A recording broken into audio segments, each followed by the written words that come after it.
देखिए, हम बिहारी बार बार ये बात करते हैं कि बिहार की शिक्षा व्यवस्था खराब होती जा रही है, पढ़ाई लिखाई ढंग से नहीं होती है। दरअसल बात होती है शिक्षा की गुणवत्ता पर।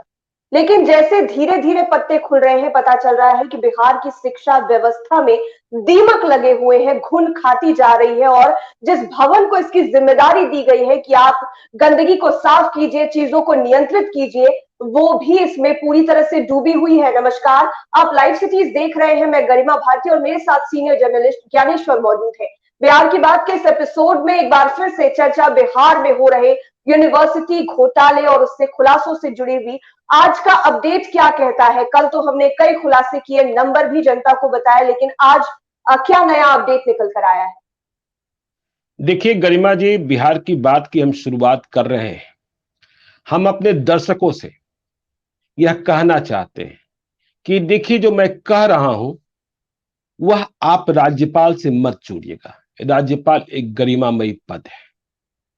अब इस पद का क्या हो रहा है यह तो आप देख ही रहे हैं, लेकिन मेरे जो अगले 2-3 वाक्य हैं उसे राज्यपाल से सीधा मत जोड़िएगा। बाकी आप समझना चाहते हैं तो समझ लीजिएगा कि देखिए, इतना सारा विवाद हो गया है, लेकिन खबर यह आ रही है कि भ्रष्ट पाल, देखिए इस पूरे मसले में एक पाल है जो भ्रष्ट है, वो डूबा हुआ दिख रहा है, और एक भवन है जो भ्रष्ट है। सबसे बड़ा भवन और सबसे बड़ा पाल, भ्रष्ट पाल और भ्रष्ट भवन। इसे बिहार अब कब तक झेलेगा? कानूनी शिकंजे में ये फंसेगा कि नहीं फंसेगा मुझे नहीं पता, क्योंकि पाल बहुत बड़ा होता है। लेकिन खबर ये आ रही है, दिल्ली में चर्चा ये हो गई है कि कहा जा रहा है कि बिहार इसे यूपी चुनाव तक झेल लो, क्योंकि उत्तर प्रदेश में चुनाव है और यदि अभी कोई फैसला लेंगे तो इसका प्रभाव पड़ सकता है। तो मतलब भ्रष्ट पाल और भ्रष्ट भवन को हम यूपी चुनाव तक झेलें। पिछले 2-4 दिनों से तो चर्चा ये थी कि भ्रष्ट पाल को दूसरे भवन में ट्रांसफर किया जा सकता है, लेकिन अब नई चर्चा हो गई है और वह चर्चा जुड़ रही है यूपी के वोट पॉलिटिक्स से। मतलब भ्रष्टाचार तब तक जब तक यूपी चुनाव खत्म न हो जाए। तो ये बिहार की किस्मत है। हम तो यही चाहते हैं कि इससे छुटकारा मिले, और आवाज इतनी तेज उठनी चाहिए क्योंकि बिहार को डुबोया जा रहा है। बिहार के विश्वविद्यालयों का जो हाल अब सामने आ रहा है, आप करें दीमक की बात, हमने कल ही कहा था लूटने की बात। यहां तो सब कुछ नीलाम, सब कुछ की बोली लग रही थी। और देखिए, अतुल श्रीवास्तव अब तक शिकंजे से बाहर, जिसने बिहार के विश्वविद्यालयों का ठेका ले रखा था, सबसे बड़ा डॉन बिहार का, शिक्षा डॉन, जो बेच रहा था, जो वसूल रहा था, उसे पकड़ने में क्या परेशानी हो रही है? आप जो कह रही हैं, अब तो अखबारें भी कह रहे हैं, अखबार भी लिख रहे हैं कि राजभवन की जानकारी में सब कुछ। अब देखिए, हम राजभवन की नाम ले रहे हैं, तो राजभवन की जानकारी में अतुल श्रीवास्तव है कौन? क्यों नहीं अब तक बिहार की पुलिस, बिहार की स्पेशल विजिलेंस यूनिट लखनऊ के लिए प्रस्थान कर रही है, दिल्ली के लिए प्रस्थान कर रही है? ये अतुल श्रीवास्तव, ये क्या दाऊद इब्राहिम है जिसे पकड़ना मुश्किल है? तो अतुल श्रीवास्तव को अब तक छोड़कर रखा गया है। ये रामविलास कौन है? यह भी राजभवन से जुड़ा हुआ है। कहा जा रहा है कि अतुल श्रीवास्तव के पहले इसी रामविलास के पास ठेका था और यह रामविलास ही वसूली कर रहा था। यह तेघरा बेगूसराय का अग्रवाल कौन है, जो कानपुर में स्कूल खोले हुए हैं? कहा जा रहा है कि यह शिक्षा माफिया सलाहकार बना हुआ था और कुछ विश्वविद्यालयों की वसूली का जिम्मा इसके पास ही था। तेघरा का अग्रवाल। यह सिंह कौन है? और दिल्ली का एक बड़ा 5 सितारा होटल लुटियन जोन का। कहानियां लगातार खुल रही हैं। और अब हम आते हैं राज्यपाल पद की गरिमा पर, जो कलंकित हो रही है। देखिए, राज्यपाल दिल्ली गए थे, आपने भी तस्वीरें देखी होंगी, आज अखबारों में छपी है कि केंद्रीय शिक्षा मंत्री धर्मेंद्र प्रधान के आवास पर फागू चौहान थे, शिष्टाचार की मुलाकात में नहीं गए थे, शादी विवाह समारोह में नहीं गए थे, और प्रोटोकॉल कहता है राज्यपाल का पद इतना बड़ा है कि शिक्षा मंत्री केंद्रीय उन्हें तलब नहीं कर सकते। लेकिन जब आपकी गर्दन फंसी हो तो आप कहीं भी जा सकते हैं। आप तस्वीर में देखिए बॉडी लैंग्वेज, तस्वीर में देखिए पोस्चर, आमने सामने बैठे धर्मेंद्र प्रधान और फागू चौहान। क्या कहती है तस्वीर की बोली, जुबानी? तस्वीर को पढ़िए तो ये अपने को बचाने की बेबसी है। और अब जिस विश्वविद्यालय में आप अपनी अंगुली रख दीजिए, वहां से कहानी आ रही है। पिछले 12 घंटों में तिलका मांझी की भी स्टोरी निकल कर आ गई, भागलपुर वाला। तिलका मांझी आ गया, पूर्णिया विश्वविद्यालय आ गया, बिहार विश्वविद्यालय आ गया, कामेश्वर सिंह दरभंगा संस्कृत विश्वविद्यालय आ गया, सब जगह बोली लगाई गई है। चार्ज सीटेड लोगों को बहाल किया गया है, महत्वपूर्ण जिम्मेवारियां दी गई है। और देखिए, पता नहीं, आप मगध यूनिवर्सिटी का मामला देख लीजिए। वाइस चांसलर राजेंद्र प्रसाद, 30 करोड़ की गड़बड़ी का आरोप, 30 करोड़ के घोटाले का आरोप, छुट्टी पर चले गए। होम डिपार्टमेंट, एजुकेशन डिपार्टमेंट को पत्र लिख रहा है कि वहां साक्ष्यों में जो एविडेंस है और गवाहों में छेड़छाड़ की संभावना है। जनाब, ये देश का दोहरा कानून है क्या कि ये वाइस चांसलर हैं, ये अतुल अग्रवाल हैं, ये रामविलास हैं, ये अतुल श्रीवास्तव और ये अग्रवाल हैं, इसलिए ये बचे रहेंगे क्योंकि इनका रिश्ता भ्रष्ट भवन और भ्रष्ट पाल से है। आपने भी कोर्ट की कार्यवाही देखी होगी, कोर्ट में पुलिस की दलीलें देखी होंगी, प्रोसिक्यूशन की दलीलें देखी होंगी। बड़े बड़े अभियुक्तों को जमानत इसलिए मंजूर नहीं करता है लोअर कोर्ट से लेकर सुप्रीम कोर्ट तक कि ये बाहर आ जाएंगे तो ये गवाहों को प्रभावित कर सकते हैं, ये साक्ष्यों के साथ छेड़छाड़ कर सकते हैं। लेकिन यहां ऐसी लाचारी, ऐसी बेबसी कि आप उन्हें हटा भी नहीं पा रहे हैं और छुट्टी मना रहे हैं। छुट्टी मना रहे हैं बीमारी के नाम पर। बैठाइए ना, मेडिकल बोर्ड बैठाइए एम्स के डॉक्टरों के साथ। कौन सी बीमारी हो गई? छापा पड़ा और बीमार हो गए। और छीनने के नाम पे छीन भी क्या रहे, प्रभार छीन रहे हैं। जहां के वीसी है वहां के मुंह पे हटा दे सीधा। अरे भाई, इस व्यक्ति की जगह तो जेल है ना। देखिए समस्या कहां पैदा हो रहा है, संवैधानिक संकट पैदा हो रहा है कि राजभवन, जिसकी जानकारी में कहा जा रहा है कि सब खेल हुआ, सब बोली लगाई गई, मुकदमा चलाने की अंतिम अनुमति उसी राजभवन को देना होता है। तो देखिए, जिसे अनुमति देना होता है और जिसके खिलाफ ही आरोप लग रहा है, वह अनुमति कैसे देगा? तो ये सारा खेल। अभी देखिए, मुझे कल रात में एक व्यक्ति ने फोन किया, इतने 100 पन्ने आ गए, मैं तो पढ़ ही नहीं पा रहा हूं। अभी मैं बिहार की बात करने को बैठा था, इसके पहले पूर्णिया विश्वविद्यालय से संबंधित लोकायुक्त के कार्यालय का आदेश 57 पन्नों का आ गया है। बहुत ही कठोर निर्णय है, वहां भी भ्रष्टाचार। इसके अलावा मुझे बिहार विश्वविद्यालय का आ गया, छपरा का आ गया, और दलालों की लिस्ट इतनी लंबी होती जा रही है कि पूछिए ही मत। और राजभवन अभी भी जांच रिपोर्ट और इसका इंतजार कर रहा है, और उन्हें सब पता है। अब देखिए, दैनिक भास्कर ने बहुत साफ साफ आज लिखा कि जो कुछ खेला चल रहा था मगध विश्वविद्यालय में, उसकी जानकारी राजभवन को थी, और इसका मतलब है कि राज्यपाल को भी जानकारी थी। मैं बहुत ही आसान शब्दों में समझाता हूं। यदि कोई अपराधी अपराध कर दे हत्या कर दे तो क्या उसे आप माफी देंगे कि भविष्य में ऐसी कोई दूसरी वारदात मत करना? देखिए, खबर यह है कि 27 जनवरी 2021 को ही एक कमेटी बनती है मगध विश्वविद्यालय के vice chancellor professor Rajendra Prasad के खिलाफ। और इस जांच कमेटी में वैसे लोग बहाल किए जाते हैं जो दुर्वे हैं। एसपी सिंह, हनुमान प्रसाद पांडे। 6 अगस्त को रिपोर्ट आती है कि जो आरोप लगाए गए थे वो वाइस चांसलर की इमेज को बट्टा लगाने को, धूमिल करने को लगाए गए थे, इसलिए यह जांच रोकी जा सकती है। चलिए, जांच रोकी जा सकती है क्योंकि जो आरोप लगाए गए थे वह छवि को धूमिल करने के लिए।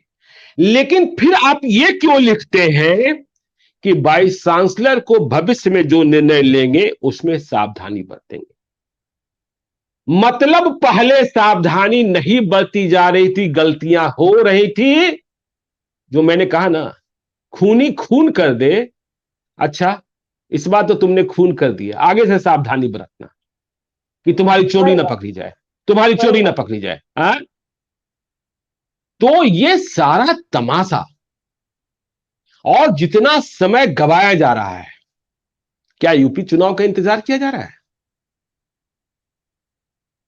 देखिए, मैंने कहा ना कि मैं राज्यपाल का नाम नहीं ले रहा, लेकिन भ्रष्ट पाल और भ्रष्ट भवन, यह साफ साफ है।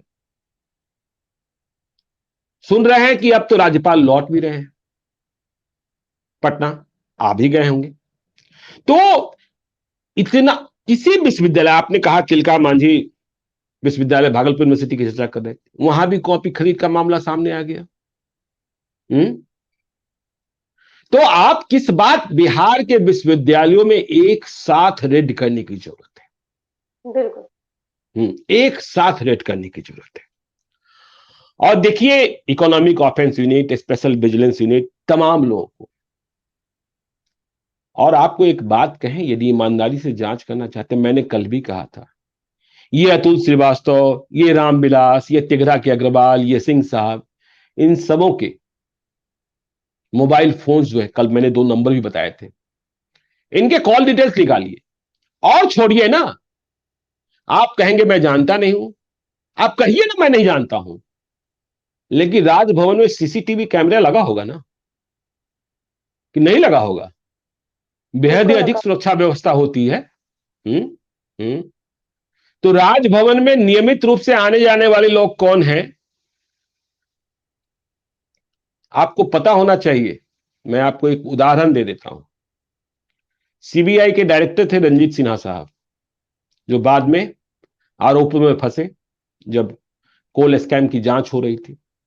अब तो रहे भी नहीं, स्वर्गवासी हो गए, बिहार कैडर के ही थे।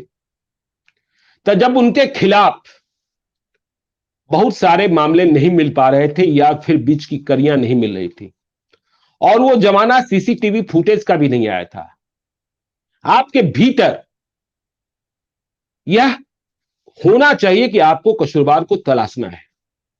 तो रंजीत सिन्हा साहब से मिलने वालों को एक पंजी तैयार होती है। जब आप किसी वीआईपी के पास जाते हैं तो मिलने कौन आया, चाहे आप बंगले पर जाएं चाहे ऑफिस में जाएं, तो वो मुलाकाती पंजी कहते हैं उसको। तो उस पंजी से सीबीआई वालों ने निकाल लिया कि इनमें से नियमित तौर पर मिलने वाले कौन थे, और जो नियमित तौर पर मिलने वाले थे वही दलाल निकले। तो अब तो उसके आगे सीसीटीवी फुटेज का जमाना है। जब वहां से आप होशियार हो गए होंगे कि बस एक वॉकी टॉकी पर कर दिया जाता हो कि अच्छा फलना साहब आ रहे हैं, कोई उनको रजिस्टर में एंट्री कराने की जरूरत नहीं है, सीधे भेज दीजिएगा, क्योंकि वो तो दलाल है। लेकिन सीसीटीवी में तो है ना, तो सीसीटीवी को जब्त कब किया जा रहा है? और सीसीटीवी सिर्फ वहां का क्यों, तमाम विश्वविद्यालयों के वाइस चांसलर के जो ऑफिस हैं वहां भी सीसीटीवी लगे होंगे, क्योंकि छात्रों का आंदोलन होता है, हंगामा होता है, इस कारण भी लगाया जाता है। हाँ, क्योंकि मैंने क्राइम रिपोर्टिंग की है, इसलिए बहुत सारी चीजों को जानता हूं, समझता हूं। हाँ, तो इसको कीजिए ना।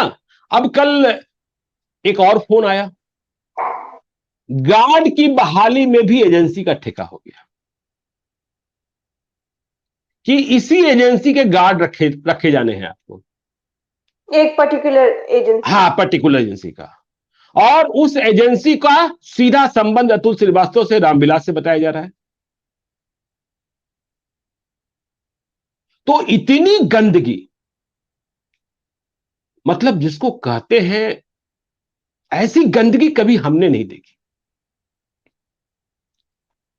और पहले यह कहा जाता था, देखिए, यदि इस गंदगी को रोका नहीं गया तो गवर्नर बनने पर बात कही जाती थी कि यह पॉलिटिकल रिटायरमेंट हो गया। लेकिन बिहार के विश्वविद्यालयों में जो खेला प्रारंभ किया गया और जिस तरीके से जो जानकारियां मिल रही है, जो आरोप लग रहे हैं, आप सोच लीजिए, मगध विश्वविद्यालय में 30 करोड़, ये कितने 100 करोड़ का है, तो अब ये पॉलिटिकल रिटायरमेंट कहां रह जाएगा? ये पॉलिटिकल रिटायरमेंट रह गया। न्यू इनिंग्स की शुरुआत कह सकते हैं। हाँ, ये तो न्यू इनिंग, और ये ऐसी इनिंग है जहां आपके खिलाफ मुकदमा करने में भी बड़ी परेशानी हो। वही तो सवाल वही है ना, आप कह रहे हैं कि डिटेल्स खंगाल लीजिए, सीसीटीवी फुटेज चेक कर लीजिए, सब सब जगह एक साथ रेड मार लीजिए, करेगा कौन? यही समझ में नहीं आ रहा है कि आगे बढ़ेगा कौन, क्योंकि समय तो उसके बीतता जा रहा है। उसके बाद आगे यूपी चुनाव की बात होने लगी है। नहीं, ये भी देखिए, बहुत बड़ा सवाल है। मैं शुरुआत में ही आपसे ये सवाल करना चाह रही थी कि भले दिल्ली कह रहा है किसी भी सूत्र के हवाले से कि यूपी चुनाव तक रुक जाइए, लेकिन आम बात है क्या ये? बिहार की शिक्षा व्यवस्था की बात है, हजारों करोड़ों स्टूडेंट्स की बात है, हम दूसरे प्रदेश के चुनाव के लिए क्यों रुके? वो डिसाइड अब करेंगे कि यहाँ की शिक्षा व्यवस्था कैसे चलेगी, 10 लोगों को निकाला जाए या ना निकाला जाए। अब देखिए, यदि ये बात है तो जांच को लिंगर किया जाएगा, जो कार्रवाई शुरू हुई है उसे लिंगर किया जाएगा। अब और देखिए, देखिए, अच्छी बात है, मैं तो इसके लिए मतलब कुछ जांच एजेंसियों को, उनके जो प्राधिकारी हैं, आज आपने एक और खबर सुनी कि मंत्री जी के ओएसडी की यहां रेड हुई है। जी। माइंस हाँ, मिनिस्टर, खान एवं भूतत्व मंत्री जनक राम जी के ओएसडी मृत्युंजय कुमार। अब आप समझिए गरिमा जी, ओएसडी, पीएस और पीए की हैसियत मंत्री के बिना कुछ होती है क्या? बिल्कुल नहीं। हाँ, ऑफिशियल ऑफिसर तो ऑन स्पेशल। हाँ, तो ओएसडी साहब जो कर रहे होंगे, जो छाप रहे होंगे, अब ओएसडी साहब, उनके भाई और एक गर्लफ्रेंड भी आ रही है, कौन चटर्जी की कौन है, तो अब यहां तो अब गर्लफ्रेंड का भी चक्कर आ रहा है। तो सोच लीजिए, ये शुरुआत भी हो चुकी है, तो बड़ी अच्छी शुरुआत है। मुझे लगता है कि जो आज रेड हुई है उसके बाद कई सारे मंत्रियों के ओएसडी और पीएस जो हैं अपने को सतर्क कर रहे होंगे, और इस नहीं तो कार्रवाई के लिए।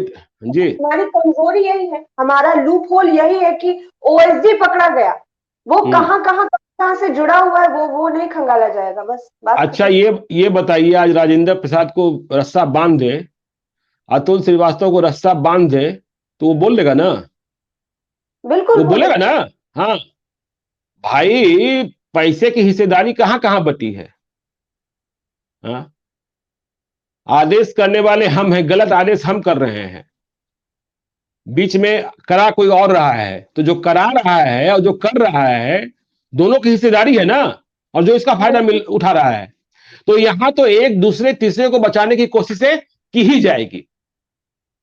तो ये बहुत गंभीर सवाल है, और इस मुद्दे पर बिहार को उठना होगा, जागना होगा कि क्या यूपी चुनाव तक हम भ्रष्ट पाल और भ्रष्ट भवन को झेलेंगे? क्या इसके लिए जांच धीमी की जाएगी? पिछले कुछ दिनों से उम्मीदें लग रही थी कि कल परसों में इनका तबादला हो जाएगा भ्रष्टपाल का, लेकिन अब जाति की गिनती हो रही है, वोट कैसे प्रभावित होंगी, इसका अनुमान लगाया जा रहा है। हाँ? तो खेत खाए गधा, मार खाए जोल्हा। हाँ, तो मतलब हम जोला हो गए बिहार वाले लोग। वही बना कर रखे। हाँ, लूट लूट भी हो रहा है, कहां से? लखनऊ से और दिल्ली से। हाँ, लुटा कौन रहा है? बेचारा बिहार वाला। तो याद रखना चाहिए, जेपी आंदोलन छात्र आंदोलन था। हाँ, कहां से शुरुआत हुई थी? पटना का गांधी मैदान है। तो इतना मत सताइए बिहार को, इतना मत डुबाइए बिहार को कि डूबने से पहले वो ताकत आ जाए कि आपको ही डुबा दे। तो ये बहुत गंभीर सवाल है गरिमा जी, और पता नहीं अब यूपी चुनाव को लेकर फैसला विलंबित किया जाएगा कि निर्णय तुरंत होगा, कैसे छुटकारा मिलेगा। और ये सैकड़ों करोड़ का घोटाला है, सैकड़ों करोड़ का। और पहले तो देवानंद कुमार के समय केवल कुलपति की कुर्सी बिकी थी, यहां तो इतनी कुर्सियां बेच दी गई हैं। पहले कुछ ही भर्तियां होती थी सीधे भवन से, अब बहुत सारी भर्तियों का स्कोप निकाल लिया गया। बकाये के भुगतान में, विवादित भुगतान में, परीक्षा के भुगतान में, कॉपी के भुगतान में, लूट सके लो लूट लो। सर कितना गिर गया है ना, कुर्सी से बात अब कॉपी कलम तक आ गई। हाँ, सब लूट लीजिए, सब लूट लीजिए। बेचारा बिहार, हमारा बेचारे बिहार। हाँ, तो हम तो आवाज उठाते रहेंगे, परिणाम चाहे जो। गरिमा जी, बिहार की बात है।